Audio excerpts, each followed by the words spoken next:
Hello and welcome to the inside of my motorhome.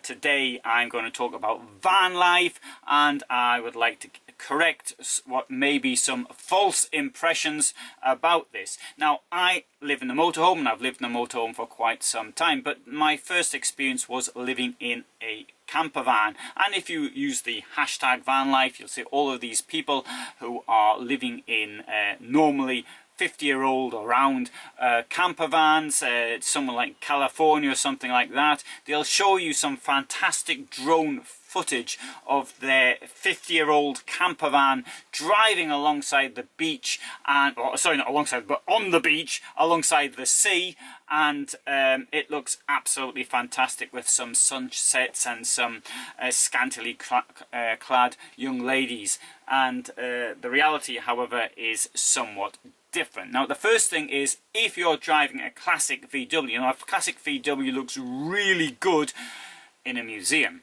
If you actually try driving the thing, it's something totally different. It's a very difficult thing to drive. Now, I certainly wouldn't want to drive a classic VW down a tarmacked road, never mind along a beach. In fact, the only thing I would want to drive anywhere near a beach is a boat.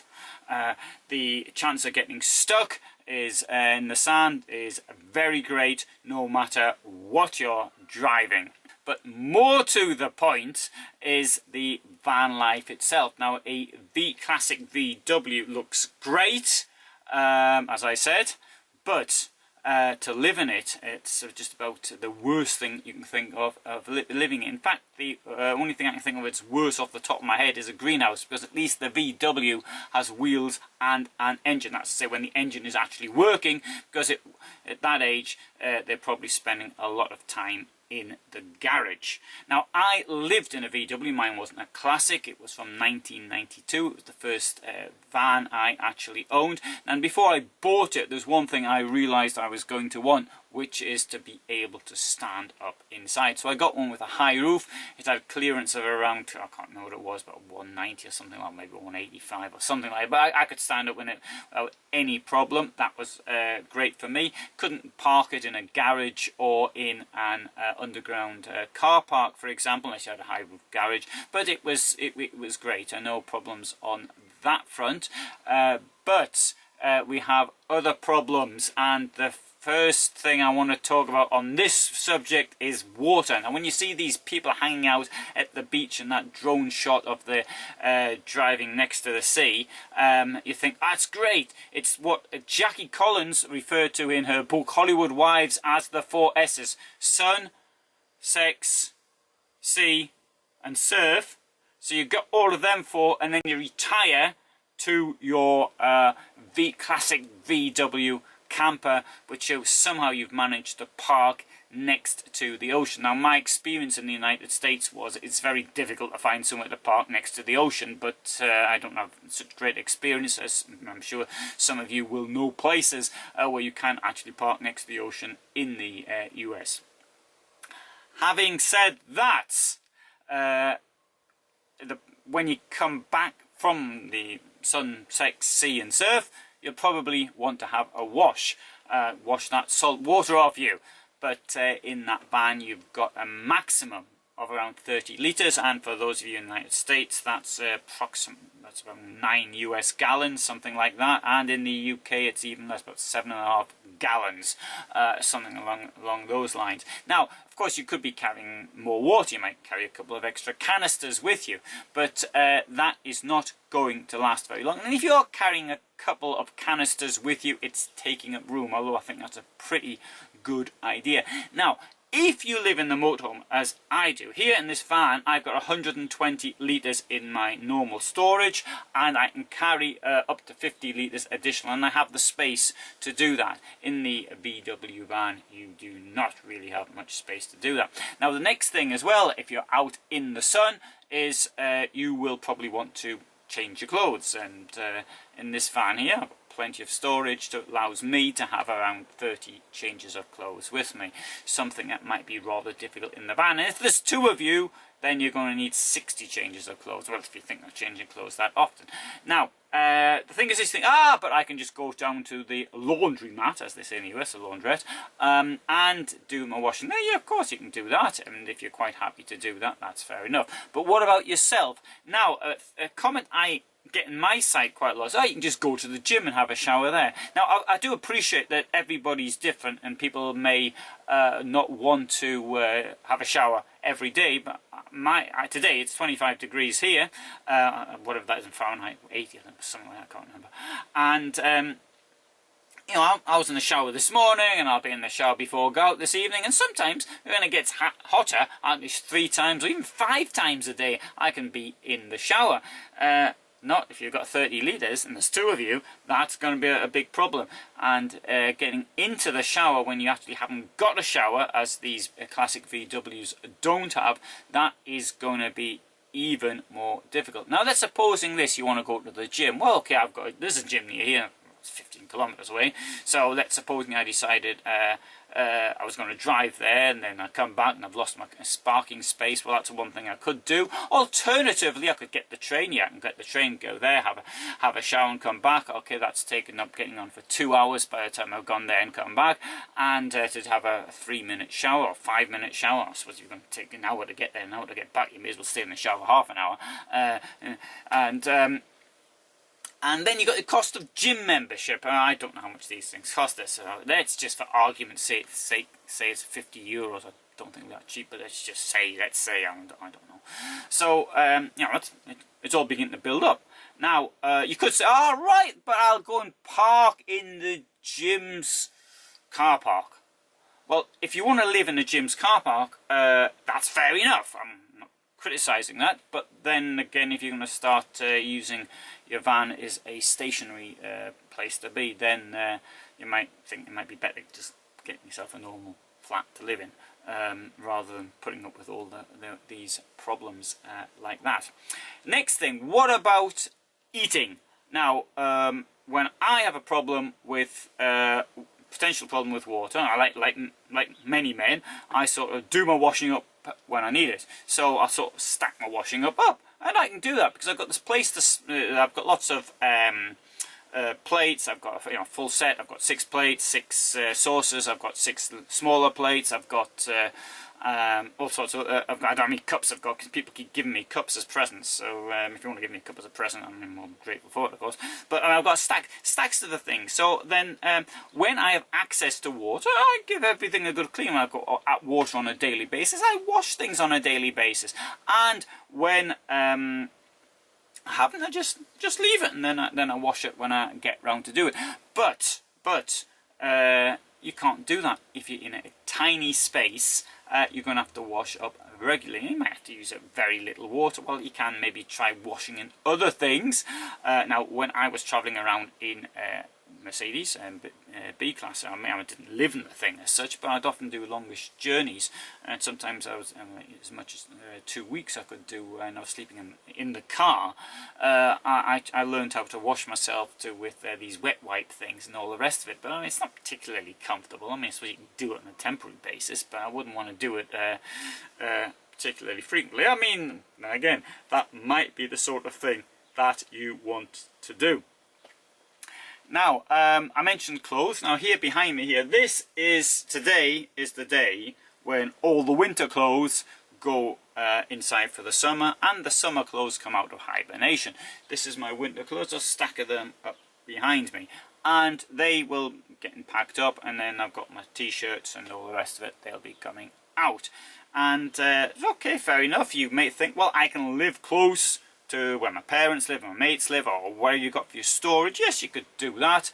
But the point I'm trying to make here is that you are limiting yourself. And this isn't the van life freedom that you can sort of get the idea of some people's videos.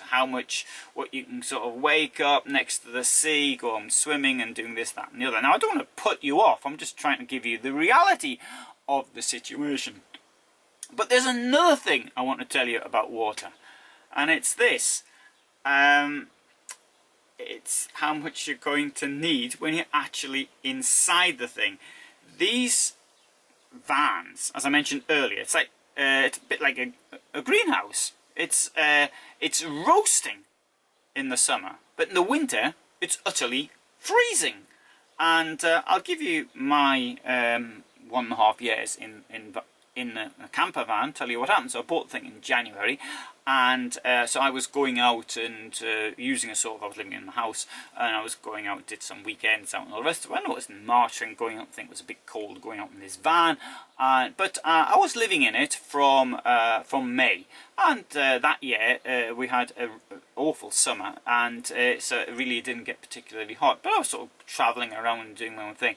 Then October, November, it started to get a bit cold, and I don't fancy this at all, and then it's freezing cold. And then I think, right, that's it. So I went off to the United States, I went off to California, I spent the winter in California. And then I came back to Europe, and I went when the weather got a bit warmer. And then I was living, I travelled around, I went to Hungary, but the weather was getting hotter and hotter. I mean, in June it was very hot, but in July it was unbearably hot. And when you get these days when it's unbearably hot, there's a couple of incidents I'm going to tell you about. There was I had everything, all the doors were open, and if I was living in a garden, so it didn't make me I felt secure. But if I hadn't been living in someone's garden, I don't know what I'd have done. And so there was one night when there was this violent thunderstorm, and it was pouring down with rain, and the electric storm. No, anyway, I had everything open. Then because of the water was getting in, because it got the wind as well with it, even despite the heat.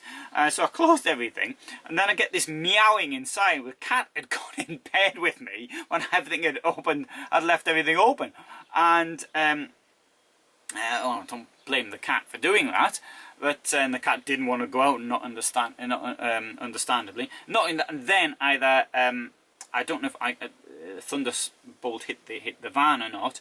I didn't feel anything, but I had some fuses which were knocked out, and I mean that could happen anywhere. I mean, it doesn't matter. But anyway, there was about 25 euros worth of damage, so it wasn't a huge amount of cash. But the things had to be replaced. As a result of that. Now number two, and this is number two is quite the adequate way, because this is a really valid point, is if you're living in the van, you haven't got a toilet. Now it's all right if you think if you're a man, you can sort of urinate into a bottle relatively easily, but you're going to have to get rid of that. Now here I have a cassette toilet. The cassette toilet takes around 20 litres. I do urinate into a bottle when I don't know when I'm going to get rid of my urine, or alternatively when I'm somewhere where I do know where I'm going to get rid of it, then I just use the cassette and I empty the cassette on a daily basis. So I separate like that, and if I've got any females here, I don't expect them to urinate into the bottle, and then they use the toilet, and I make appropriate arrangements. And I used to carry a spare cassette as well on me, so that I could, 40 litres and that sort of that would last much longer. What if you're in the van, and then in these van life videos, Southern California, you don't see people doing this, and so you've got to store the stuff somewhere. So you've got what people seem to do, and I can understand why, because they've got no other way of doing this, is to defecate into plastic bags. Well, it's possible and all the rest of it. In the military, you sort of had to do possibly had to do things like this, and but that's extreme. Those are extreme circumstances.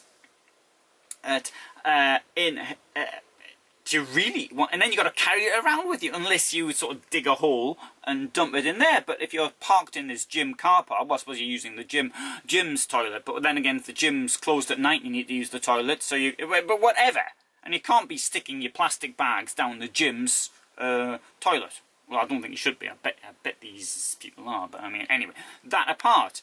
And now, so in the summer of 2012, I go out. And because I used to be in business, and I was a publisher of a business magazine, and I'd also been involved in real estate finance, and I got invited to this hotel which had just been opened. Now they wanted to show people how this hotel was, and so I was one of the invited few. And anyway, there was something wrong with the food. Now people put food in front of me, I tend to eat it immediately. So, or not exactly immediately, but I eat what I'm given. There was something wrong with it. Somebody said there was something wrong with it. I'm pretty certain I've isolated what happened. Now, anyway, so I got on the underground. I was going home. I had this pain in my stomach. And anyway, I managed to get out I got out the underground at my stop, but I only got about 25 meters or something like that. And then I just lost control. And which was, quite honest, was pretty embarrassing. Anyway, fortunately, because it was so hot, I had short trousers on. I wasn't wearing more formal wear or anything like that. Then somebody came up to me and said, offered me assistance. I said, please don't. No, it's okay. Because I had to loosen. I had to carry this belt, this bag around my waist. I've got my camera in there and other things. And I had to loosen that. And the bag I was carrying, I had to put it down. And obviously, they could tell I was having a problem. Anyway, then I tried to get back to where the van was parked and get on a bus, being careful, make sure there was nobody anywhere near me. Then get off, and then I had to get off again, and bang, it hits me again. There's a problem. Okay, this time I got behind a tree. I'm hoping that no one will see what's happening. Then I make it back to where the van is parked. By this time, though, I had to get the security where the van was parked. Past the security, who had to let me in whatever smelly state I was in, and dirty state. And then back to change my clothes, and you're in that state after being poisoned. I have been poisoned before, but that was the second worst occasion in my life, a story about poisoning. And you can imagine you're living in a van and something like this happens. Now I know many of these van life people sort of probably just going out and fast food and all the rest of it. So you've got an even bigger danger of getting something like that. That is not particularly pleasant. When you're in that situation, it's roasting hot outside. You have access to a limited amount of water. You've got your clothes which are highly soiled in these conditions. What you really want in the condition, it can happen to anybody. You need to get into a shower, get yourself completely dry. Get yourself completely, it's not dry, but washed. There's those problems, and I mentioned food earlier. Now, for me, I've got all these plates and things like that. I only eat once a day anyway. So if you've got these people, sort of normal people, people who don't do intermittent fasting as I do, most people just eat 3 times a day. So you've got 3 times the washing up to do. Right, that is the reality of van life. Now, motorhome life is different. I've got a toilet, I've got a shower, I've got hot water if I want it, on demand, and okay, if for any reason I go anywhere and I get myself poisoned again, okay, my clothes are going to be in a bad state. I don't have a washing machine on board, as you wouldn't have in a camper van. And but it's not such a bad situation. I can sort of give them a sort of a quick wash through so they're not so dirty before putting them into, or maybe I just put them into some plastic bags and then get them down to the washing machine as soon as possible. But that's the reality. Anyway, I hope this little lecture hasn't put you off van life, because it is a hashtag that I use on my videos, but that is the reality of living in a van. And to make it worse, I've noticed that many people are couples. And in my experience is that ladies don't seem to know how to ration water. And so the little bit of water you've got, I'm sure men are the same, so don't worry. Yeah, my husband does this all the time, so you can write that down below. My husband has no idea how to save water. But for example, if you're washing cups up or something, just let the thing run and run and run. Well, you can't do it that way. Anyway, good.